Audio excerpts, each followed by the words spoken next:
अस्सलाम वालेकुम दोस्तों, मैं हूं मुश्ताक खड़गे। आप देख रहे हैं YouTube channel Mushtaq Butt's academy. दोस्तों, इस वीडियो में मैं एडवांस में पहले से ही माजरत चाहता हूं कि मेरी आवाज़ और होंठ एक दूसरे का साथ नहीं दे रहे, मिस मैचिंग हो रही है, लिपसिंग हो रही है, क्योंकि मैं वॉइस ओवर कर रहा हूं।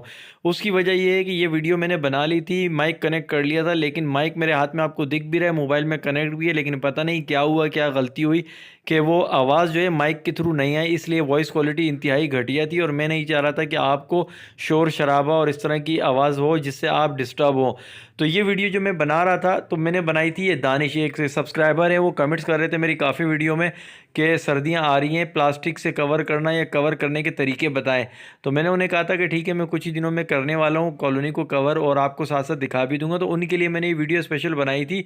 वैसे बनानी तो थी लेकिन इस दौरान उनके कमेंट्स भी आए, तो इसलिए मैं कह रहा हूँ स्पेशल इनके लिए, ताकि उनको भी खुशी हो जाए कि मैंने उनका कमेंट्स पढ़ा भी है और यहाँ स्क्रीन पर लगा भी दिया। तो इस वीडियो में मैं ये बता रहा था, मैं आपको यहाँ बता दूं कि ये देखें, ये प्लास्टिक है जो नीचे पड़ा हुआ है।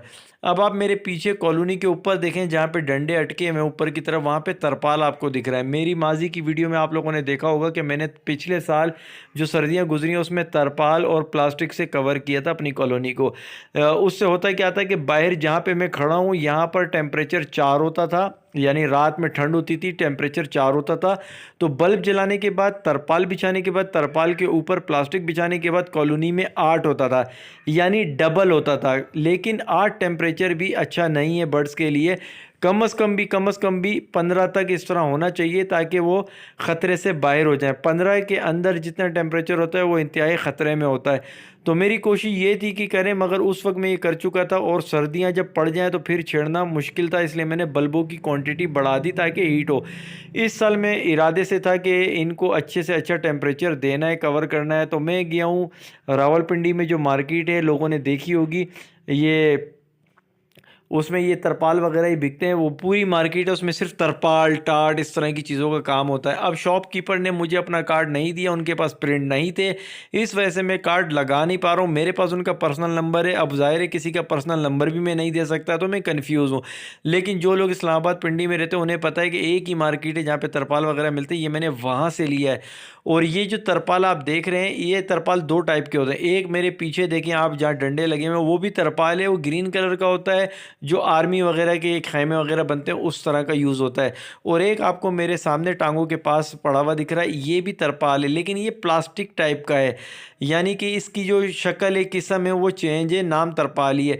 ये होता है, इसमें पानी वगैरह भी नहीं जाता। अब आपने ज़्यादातर किस्म पाकिस्तान की अगर मैं बात करूँ तो पाकिस्तान में जो ठेले, सब्ज़ी फ्रूट वाले ठेले होते हैं, मार्केटें होती हैं, पथारे लगे होते हैं, उसके ऊपर आपने देखा ठेले में से 4 बांस ऊपर जाते हैं, 4 डंडे ऊपर जाते हैं, और छत नुमा बना होता है तरपाल ऑरेंज कलर में।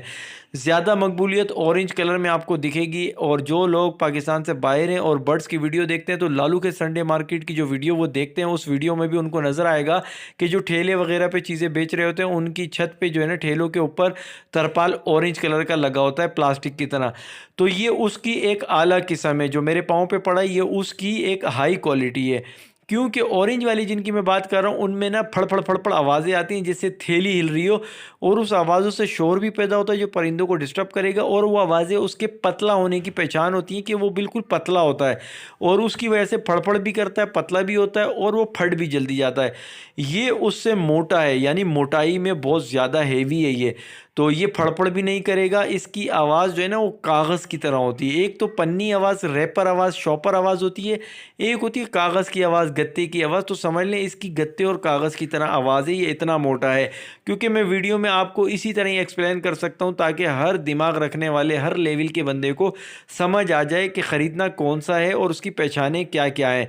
अब ये जो है टोटल, अगर आप देखें मेरे पिंजरे को, अगर मैं घुमा के देखूँ ना चारों तरफ से, नापूँ इंची टेप से, तो ये चारों तरफ से बनेगा तकरीबन, देखें फ्रंट इसका 20 फीट है, इसकी बैक भी 20 फीट हो गई, तो ये 40 फीट हो गया। लेफ़्ट और राइट पे 7-7 फीट है, तो दोनों को मिलाएं तो 14 फीट हो गया। तो 20 और 20 40, 7 और 7 14, 40 और 14 बनते हैं 54 फीट। और ये जो तरपाल है, ये इस वक्त यूँ समझ लें कि 60 फीट ऐसा है, यानी कि मेरे हाथों को अगर मैं खोलता हूँ तो लेफ़्ट और राइट का जो फासला है, इस पे अगर मैं घुमा दूँ पूरी कॉलोनी को, तो ये 60 फीट तरपाल होगा, जिसमें से 6 फीट एक्स्ट्रा बच भी जाएगा, क्योंकि कॉलोनी के जो साइज़ है वो 54 फीट है। समझ आ गई। अब मेरे जो पाँव हैं, पाँव से लेके सर तक जो कॉलोनी की लंबाई है मेरी, वो तकरीबन भी 8 फीट है। सही है। और इस तरपाल की जो लंबाई है सर से पाँव तक, वो 9 फीट है। आपको समझ आ गया। ये है इस वक्त इसका साइज़ जो मेरे पाँव के पास पड़ा हुआ है। लेकिन जब आप मार्केट में इसको लेने जाते हैं तो ये इस साइज़ का नहीं होता। इसका जो साइज़ कंपनी की तरफ से आता है तरपाल का, वो आता है, एक साइड होती है 30 फीट और एक साइड होती है 18 फीट।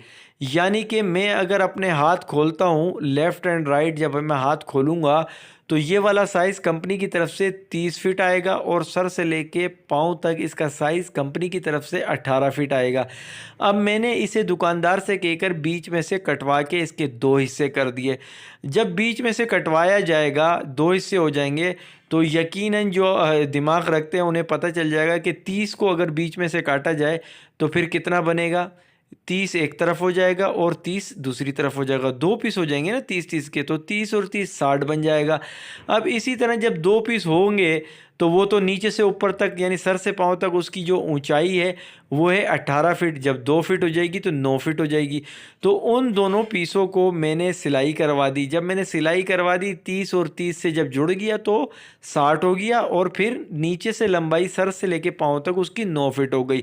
ये मैंने आपको समझा दिया। अब इसकी कीमत पे बात करते हैं। तो ये मुझे 6,500 रुपये का मिला है ये पूरा पीस। सही है, 6,500 रुपये का मिला है। 7,500 रुपये बता रहे थे, लेकिन मैंने उन्हें बताया कि भाई हम बर्ड्स की खिदमत करते हैं और ये पैगाम बर्ड्स वालों को जाएगा, हम बर्ड्स की हिफाजत के लिए करते हैं, बर्ड्स की जान बचाते हैं।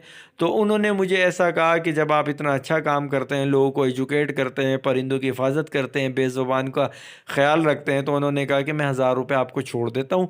7,500 आप ना दें, आप 6,500 रुपये दें। तो फिर ये 6,500 रुपये में हमें मिल गया।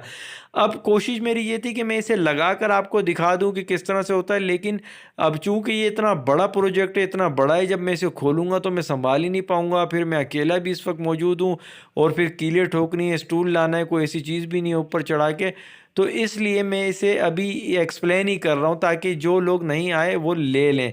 अब आप लोगों को मैं एक और चीज़ बता देता हूँ कि बहुत सारे लोग जो है फेसबुक पे और दीगर प्लेटफॉर्म पे ये शिकायत कर रहे हैं पिछले हफ्ते से, यानी पिछले हफ्ते जो है ना, यूँ 7 दिन 10 दिन पहले की अगर बात करें, आप लोगों ने भी देखा होगा कि लोग एक दूसरे से डिस्कशन कर रहे हैं कि भाई बर्ड्स इतने क्यों मर रहे हैं, बच्चे इतने क्यों मर रहे हैं। उनको समझ ही नहीं आ रही कि आखिर ये वजूहात क्या है। सब कुछ ठीक है। तो मैं थोड़ा सा अपने इल्म के मुताबिक, अपने तजुर्बे के मुताबिक, अपने तजिए के मुताबिक आपको बताना चाहता हूँ कि मेरे नज़दीक ये जो पिछले हफ्ते से जो काम चल रहा था, या अभी भी कुछ इलाकों में चल रहा होगा, वो इस वजह से चल रहा होगा कि देखें, पाकिस्तान के काफ़ी शहर ऐसे हैं जो एक दूसरे से डिफरेंट है मौसम के लिहाज से। मिसाल के तौर पे अगर कराची का जो मौसम इस वक्त हो रहा होगा वो इस्लामाबाद का नहीं हो रहा, जो लाहौर का हो रहा होगा वो इस्लामाबाद का नहीं हो रहा, फैसलाबाद का नहीं हो रहा। तो कहीं पर अभी भी धूप है दिन में और कहीं पर शाम होते ही ठंड हो जाती है, कहीं पर दिन और शाम नॉर्मल चल रहा है। इस तरह से मौसम चल रहा था पिछले हफ्तों जब ये कंप्लेंट्स आ रही थी। तो मैंने ये ऑब्ज़र्व किया है कि लोग क्या करते हैं, लोग ऐसा करते हैं कि जब दिन में निकलते हैं घरों से बाहर, सूरज निकला हुआ होता है। देखें, जब मौसम चेंज होता है ना, तो मौसम एकदम चेंज नहीं हो जाता कि आप रात को सोए सुबह उठे तो एक जैसा मौसम, नहीं। मौसम हल्के हल्के बदलता है। हल्के हल्के बदलने में भी मौसम का तरीक़ेकार अंदाज़ इस तरह से होता है कि दिन में धूप होती है और शाम तक धूप रहती है, 5 बजे तक धूप रहती है। उसके बाद जब मगरिब का वक्त हो जाता है, मगरिब के बाद से फिर एक नया चैप्टर खुलता है, यानी कि फिर वो ठंड का एक तासीर होना शुरू हो जाती है। हमें ठंड फील होना शुरू हो जाती है। हम बाइक पे या गाड़ी पर ट्रैवल करते हैं तो हमें ठंड का एहसास बढ़ने लगता है।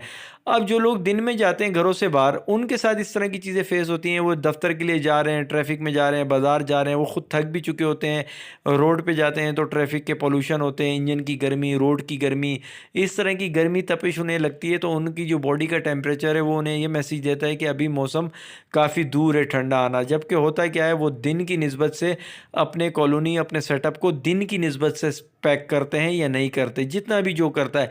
लेकिन वो उस हिसाब से सोच रहे होते हैं कि यार मिसाल के तौर पे अगर दिन हो रहा है, दिन में 22 टेम्परेचर है या 21 टेम्परेचर है इस वक्त, तो बंदा ये सोचता है कि यार बस इसी हिसाब से कर लेते, जो उसको फील हो रहा हो तो अच्छा वही परिंदों के लिए वो सोच लेता है। और वो मगरिब से पहले पहले, छत पर अगर परिंदे हैं तो मगरिब से पहले पहले वो नीचे आ जाएगा।